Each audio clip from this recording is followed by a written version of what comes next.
People say there are secret tunnels under the White House, like a movie escape route that can move anyone out fast.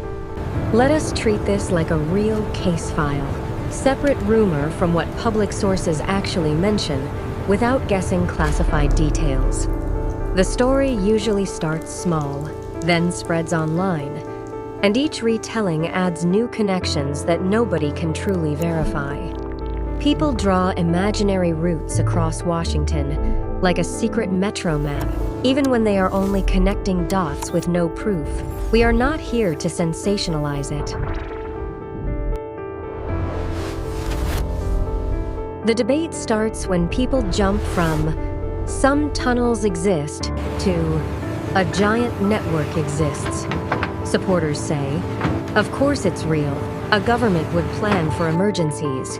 Skeptics say, "A citywide tunnel web would be hard to build and even harder to hide." A lot of the evidence people point to is just normal construction, reinforcement, waterproofing, ventilation. And because the public can't see most of it, it's easy to imagine the wildest version.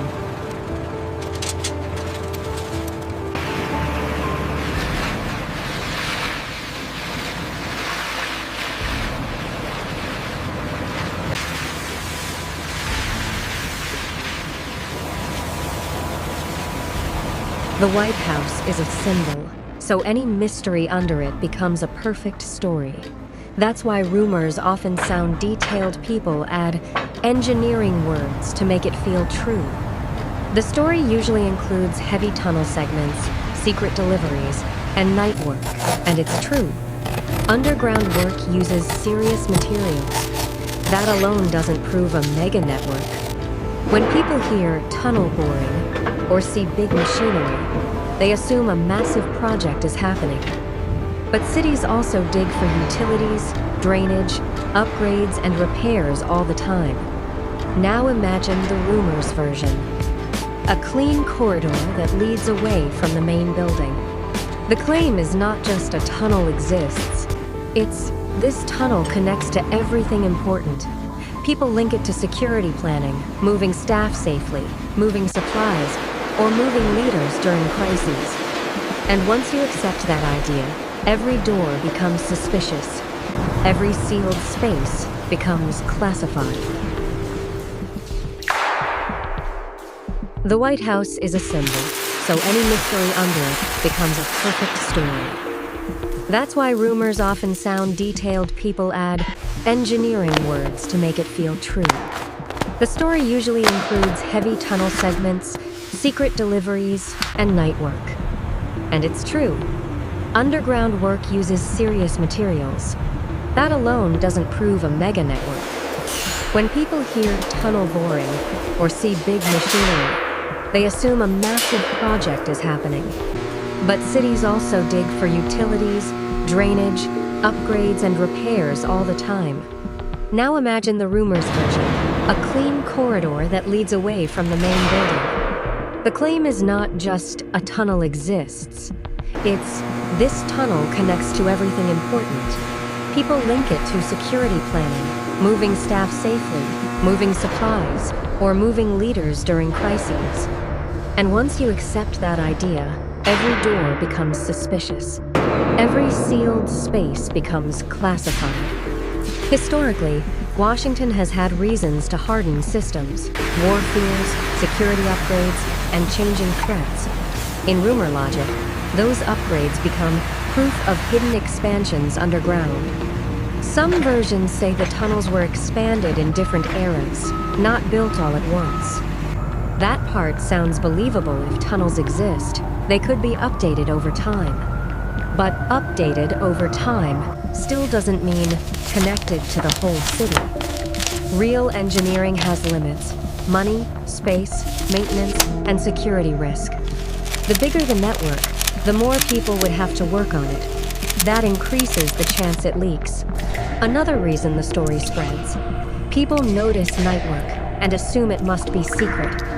But night work is also normal: less traffic, safer closures, faster progress.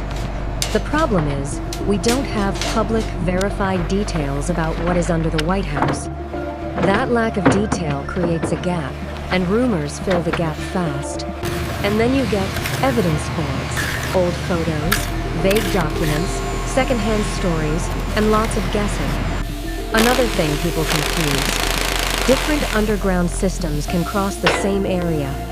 You can have storm drains, utility conduits, and service corridors, separate systems that look connected.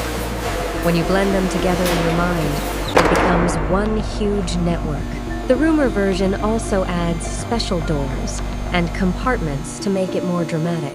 But secure doors exist in many facilities. They're not a tunnel map.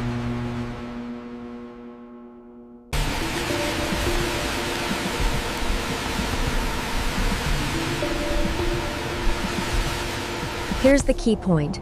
If a tunnel exists, it's likely built for a specific purpose, not go anywhere. Think protected access, controlled movement, and reliable power and ventilation. Those systems are practical. They aren't automatically signs of a secret city underground. Still, the story won't die because it feels plausible, even with no proof. And the rumor grows like this. One line becomes 5 lines, then a spider web across the city.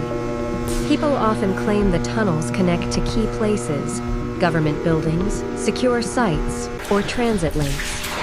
The problem is, claims like that rarely come with verifiable details. Also, big underground spaces need constant maintenance: air, water control, power, staff. That ongoing footprint would be hard to hide for decades. So what's the reasonable middle ground? A small set of secure corridors and underground rooms is believable. But a citywide hidden highway under DC?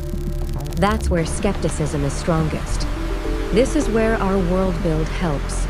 It shows how the story feels like it expands. And then we pull it back to reality. Not everywhere, but a limited core. A few routes, a few nodes, and a lot of ordinary infrastructure nearby.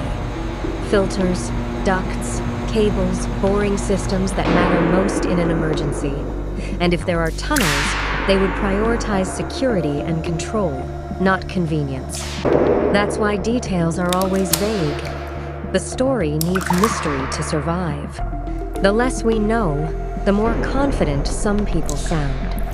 Another common argument is, capitals always have underground layers. That part is true in general. Drainage systems, utility lines, and service corridors exist in most major cities. Some government areas also have restricted underground connections, though not necessarily a citywide web.